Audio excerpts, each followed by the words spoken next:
Hello everyone, welcome back to the channel. Income tax को save करने के काफ़ी सारे तरीके हैं और उसमें से एक तरीका लोग ये अपनाते हैं कि वाइफ और माइनर चाइल्ड के अकाउंट में पैसे को ट्रांसफ़र कर देते हैं और उन्हें ऐसा लगता है कि इनकम टैक्स रिटर्न फाइल करते समय हम जो है इस पैसे को सेव कर लेंगे, इस पर हमें टैक्स नहीं देना पड़ेगा।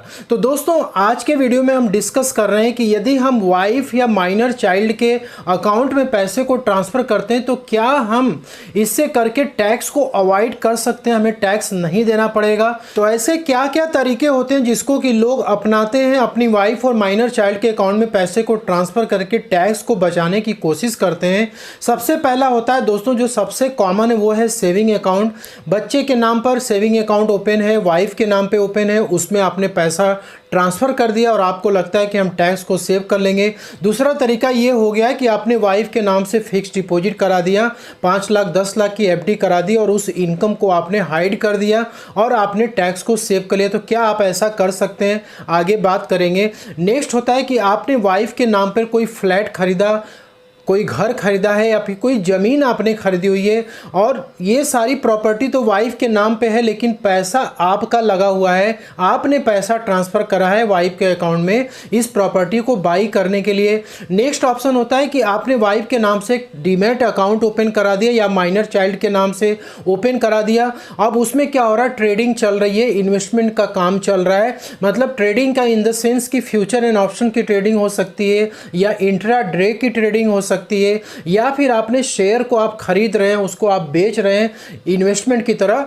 आप ये काम कर रहे हैं। ठीक है। नेक्स्ट हो सकता है कि आपने म्यूचुअल फंड भी वाइफ के नाम पे ओपन करा रखा है और माइनर चाइल्ड के नाम पे ओपन करा रखा है और आपका जो पैसा है इन सब जगहों में जा रहा है और आप जो है ये सोच रहे हैं कि ये सारे इंस्ट्रूमेंट में पैसे को यदि हम डाल देंगे वाइफ और माइनर चाइल्ड के नाम पर तो हम टैक्स को अवॉइड कर सकते हैं, टैक्स को सेव कर सकते हैं। यहाँ पे वाइफ और माइनर चाइल्ड के नाम पे जो पैसा हम ट्रांसफ़र कर रहे हैं, हमें तो लग रहा है कि हम टैक्स को सेव करने के लिए ये सारा काम कर रहे हैं, लेकिन दोस्तों इनकम टैक्स का जो लॉ है, जो रूल है, उसको भी आपको समझना ज़रूरी है।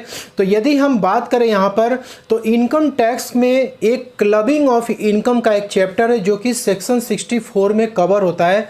तो सेक्शन 64 जो इनकम टैक्स का ये क्लबिंग प्रोविज़न को बताता है कि मतलब आपके फैमिली मेंबर्स में यदि किसी को किसी प्रकार की यदि इनकम हो रही है तो वो आपके इनकम में क्लब होगी। मतलब कि आप जब अपनी इनकम टैक्स रिटर्न को फाइल करेंगे तो उनको जो इनकम हो रही है वो इनकम आप में क्लब होगी।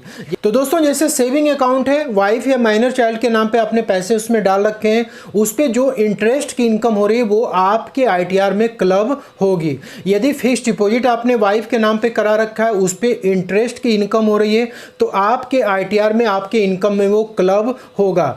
वैसे दोस्तों, यदि आपने अपने वाइफ के नाम पे कोई फ्लैट हाउस या फिर ज़मीन आपने खरीदी है और आपने उसको क्या कर रखा है, किराए पे चढ़ा रखा है और वाइफ को रेंटल इनकम हो रही है, तो वो रेंटल इनकम आपके इनकम में क्लब हो जाएगी, जुड़ जाएगी।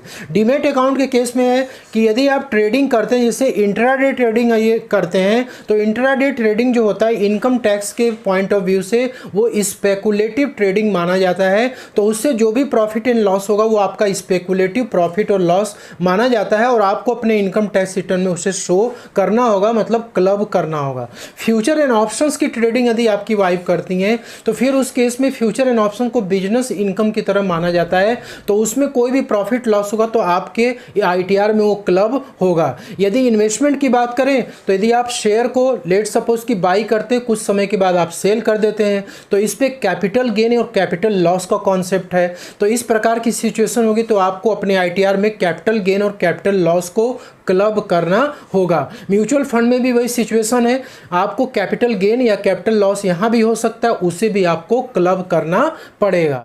तो इनकम टैक्स रिटर्न जब आप फाइल करने के लिए आते हैं सबसे पहले तो आपको लॉगिन कर लेना है। इसके बाद जैसे जो प्रोसेस आप फॉलो करते हैं आपको वही प्रोसेस फॉलो करना है। जैसे लेट सपोज कि यहाँ पे आपको इनकम टैक्स रिटर्न पे क्लिक करना होता है, 24-25 ऑनलाइन मोड आपको सेलेक्ट करना होता है एंड देन आपको यहाँ पे कंटिन्यू बटन पे क्लिक करना होता है। ठीक है। और यहाँ पर आपको स्टार्ट न्यू फाइलिंग पे क्लिक करना होता है। तो यहाँ पे कौन सा आईटीआर फॉर्म आपको सेलेक्ट करना है जिसमें कि आप अपने वाइफ और माइनर चाइल्ड के इनकम इनकम को आप क्लब करके चल सकते हैं। तो दोस्तों यहाँ पे यदि आप ITR 1 और ITR 4 को फाइल करेंगे तो उसमें आपको ये ऑप्शन नहीं मिलेगा, आपको ITR 2 ITR 3 में ही क्लब करना होगा। तो हम यहाँ पे ITR 2 फॉर्म को सेलेक्ट करेंगे, देन प्रोसीड विथ ITR 2 पे आपको क्लिक करना है। ठीक, तो इनकम वाले पे आप आएंगे और यहाँ पे नीचे की तरफ जब हम आएंगे तो यहाँ पर देख सकते हैं यहाँ पे शेड्यूल स्पेसिफाइड पर्सन्स इनकम लिखा हुआ है। मतलब सेक्शन यहाँ पे देख सकते हैं income of specified person, spouse, minor child etcetera includable in income of the assessee as per section 64। तो सेक्शन 64 के तहत आप यहाँ पे क्लब कर सकते हैं, इस शेड्यूल को आप अपडेट कर सकते हैं। तो ऊपर के जितने भी शेड्यूल हैं, सैलरी की इनकम हो रखी है, आपको कैपिटल गेन हो रखी है, आपकी खुद की इनकम हो रखी है, तो वो तो आपको अपडेट करना ही करना है। ठीक है, तो यहाँ पे बात हो रही है कि वाइफ के नाम पे यदि आपने डीमेट अकाउंट ओपन कराया हुआ है या फिर आपने FD वगैरह की हुई है तो उसको आप किस तरीके से अपडेट कर सकते हैं। तो यहाँ पे देख सकते हैं शेड्यूल स्पेसिफाइड पर्सन का आ चुका है, इस पर आपको क्लिक करना है और यहाँ पे ऐड डिटेल्स पे क्लिक करेंगे और यहाँ पे नेम ऑफ पर्सन पूछ रहा है, तो उस पर्सन का नाम इंटर करना है जिसके अकाउंट में आपने पैसा ट्रांसफ़र किया है। यदि वाइफ के नाम से FD कराई है, आपने डीमेट अकाउंट ओपन कराया है, तो यहाँ वाइफ का नाम आ जाएगा, वाइफ का पैन नंबर आ जाएगा और आधार नंबर आ जाएगा। रिलेशनशिप क्या है तो आप यहाँ पे स्पाउस दे सकते हैं। ठीक है, माइनर चाइल्ड के केस में तो यहाँ पे सन या डॉटर जो भी होगा आप यहाँ पे डाल सकते हैं। अमाउंट आपको यहाँ पे मेंशन करना है कि कौन सा इनकम यहाँ पे हो रखा है। ठीक है, जैसे कि लेट सपोज कि आपने FD कराई है तो FD में आपको इंटरेस्ट इनकम वाइफ को हुई होगी, तो वो इंटरेस्ट इनकम आप अपने यहाँ क्लब कर रहे हैं। ठीक है, तो यहाँ पर अमाउंट आपको इंटरेस्ट की आपको इंटर करनी है। यहाँ पे जो भी आप इनकम शो कर रहे हैं उसको आपको यहाँ पे दिखाना है कि कौन से हेड में वो टैक्सेबल है। ठीक है, जैसे कि सैलरी हेड में टैक्सेबल है या फिर हाउस प्रॉपर्टी हेड में टैक्सेबल है, अदर सोर्स में टैक्सेबल है। ठीक है, यहाँ पे आपको पांचों सोर्स ऑफ इनकम मिल जाते हैं, कैपिटल गेन भी मिल जाता है और एग्जेम्प्ट इनकम का भी ऑप्शन है। ऐसी कोई इनकम है जो कि एग्जेम्प्ट है तब तो यहाँ पे एग्जेम्प्ट इनकम पे क्लिक करके यहाँ अमाउंट डाल देंगे। अब दोस्तों यहाँ 1 बाय 1 करके देख लेते हैं। ठीक है, तो जैसे मान लीजिए आपको FD की इंटरेस्ट दिखानी है, सेविंग बैंक की इंटरेस्ट दिखानी है, तो आप इसको अदर सोर्स वाले हेड में आप इसको डाल देंगे। लेट सपोज कि आपने वाइफ के नाम पर कोई फ्लैट या फिर कोई भी आपने प्रॉपर्टी वगैरह बाई करी, उसको रेंट पे उठाया हुआ है और रेंटल इनकम वाइफ को हो रही है, तो उस केस में आपको हाउस प्रॉपर्टी वाला ये सेक्शन आपको सेलेक्ट करना है और हाउस प्रॉपर्टी वाले आपको शेड्यूल में जाकर के वहाँ रेंटल इनकम भी आपको शो करनी है। ठीक है, यदि आपके नाम पे कोई प्रॉपर्टी आपको रेंटल इनकम हो रही है तो वो तो आप लेंगे ही लेंगे और साथ में वाइफ का यहाँ पे आप शो कर दें, दोनों का क्लब हो जाएगा। इसके बाद दोस्तों अदर सोर्सेज में हमने बात कर लिया, आप कैपिटल गेन की बात करते हैं। तो कैपिटल गेन में क्या होता है, अब जैसे मान लीजिए कि म्यूचुअल फंड है वाइफ के नाम पर, शेयर मार्केट में डीमेट अकाउंट वाइफ के नाम पर है, अब वहाँ से इनकम हो रही है तो कैपिटल गेन की इनकम हो रखी है। इन्वेस्टमेंट से जो भी इनकम होता है वो कैपिटल गेन या कैपिटल लॉस होता है, तो आप कैपिटल गेन पे क्लिक कर देंगे। ठीक है, तो यहाँ पे आपको हेड जरूर सेलेक्ट करना है कि किस हेड में आप उसको शो करना चाहते हैं। यदि आप ITR 3 को फाइल करते हैं तो यहाँ पे आपको बिजनेस एंड प्रोफेशन भी दिखता फ्यूचर एंड ऑप्शन के केस में, क्योंकि हम ITR 2 में हम बता रहे हैं तो इसलिए यहाँ फ्यूचर एंड ऑप्शन का आपको नहीं दिखेगा। यहाँ पे सारी डिटेल को अपडेट करने के बाद आपको ऐड बटन पे क्लिक करना है। अब दोस्तों यहाँ पे कई बार क्या होता है कि वाइफ के नाम से आपने FD कराई हो या फिर रेंटल इनकम हो रही उस पर TDS कटा हो, FD पे TDS कटा हो, तो यहाँ पे जब आप इनकम को क्लब कर रहे हैं तो आप अपने ITR में उसका TDS भी क्लेम कर सकते हैं। इसके बाद दोस्तों आप नीचे की तरफ स्क्रॉल करेंगे और यहाँ पे आप देख सकते हैं कि एक सेक्शन यहाँ पर है और टैक्स पेड वाला सेक्शन, क्योंकि TDS आप यहीं से क्लेम करेंगे तो आपको इस पर क्लिक करना है। तो TDS क्लेम करने के लिए यहाँ पर ITR 2 वाला जो सेक्शन है इस पर क्लिक करना होता है एंड देन आपको यहाँ पे 2 मेथड दिखते हैं। सबसे पहले एग्जिस्टिंग मेथड के बारे में बात कर लेते हैं।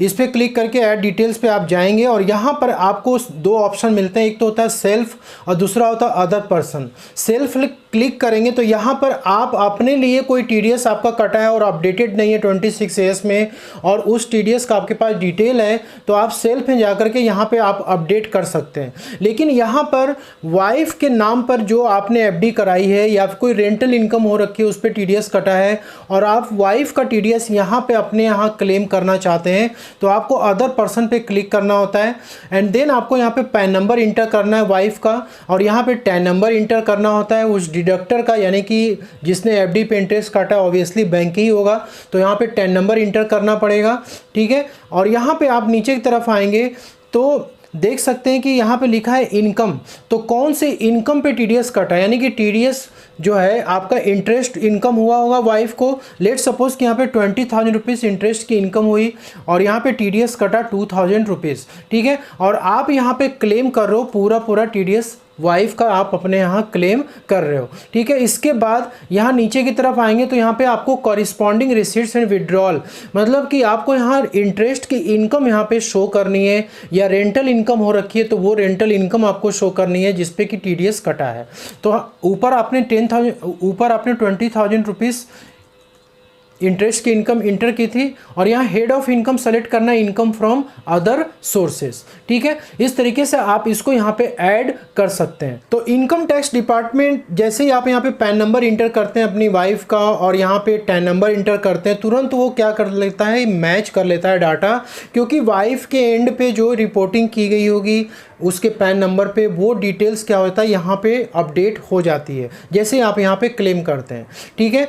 और दोस्तों दूसरा यहाँ पे ये एक और है कि आप ये सब अपडेट नहीं करना चाहते हैं तो एक ऑप्शन यहाँ पे और दिया गया है, इस पर क्लिक करेंगे, मॉडिफाइड मेथड बीटा वर्जन, यहाँ पे ऐड न्यू पे आप क्लिक करेंगे और यहाँ पे देखिए ऑप्शन काफ़ी सारे होते हैं, लेकिन आपको अपनी वाइफ का टीडीएस अपने यहाँ क्लेम करना है, आप अपनी आईटीआर को फाइल कर रहे हैं, आप अपने में उसका टीडीएस क्लेम करना चाहते हैं, तो आपको यहाँ पे लिखा है to claim credit for TDS from other person का जो टीडीएस है वो हम यहाँ पे क्लेम कर रहे हैं। तो यहाँ पे आपको वो इनकम इंटर करनी है, जिससे इंटरेस्ट की इनकम हो गई वो आप यहाँ पे इंटर कर देंगे, रेंटल इनकम होगी तो एंटर कर देंगे, कितना टीडीएस कटा है जो कि आप क्लेम कर रहे हैं वो अमाउंट आपको यहाँ पे इंटर करना है। यहाँ पे ग्रॉस अमाउंट इंटर करना है, तो ऑब्वियसली जो यहाँ पे इनकम आपको दिख रही है वही इनकम यहाँ पे ग्रॉस में भी आ जाएगी और यहाँ पे कितना आप टीडीएस क्लेम कर रहे हैं वो अमाउंट आपको यहाँ पे इंटर करना है। यहाँ पे हेड आपको सेलेक्ट करना है, ठीक है। तो जैसे आपने पहले देखा था उसका ये मॉडिफाइड वर्जन है, दोनों सेम ही है। तो इस तरीके से आप जो है अपडेट कर सकते हैं, ऐड यहाँ पे कर देंगे, ऐड हो जाएगा और अपनी इनकम में आप जो है इसका क्लेम ले सकते हैं। लेकिन श्योर आपको ये करना है कि आपके वाइफ का जो भी इनकम है आपको यहाँ पे क्लब करना है, उसके बाद ही आप टीडीएस का यहाँ पे क्लेम कर सकते हैं। तो hope you like this video में दी गई जानकारी आपको पसंद आएगी तो लाइक शेयर जरूर करिएगा। मिलते हैं नेक्स्ट वीडियो में, तब तक के लिए जय हिंद जय भारत।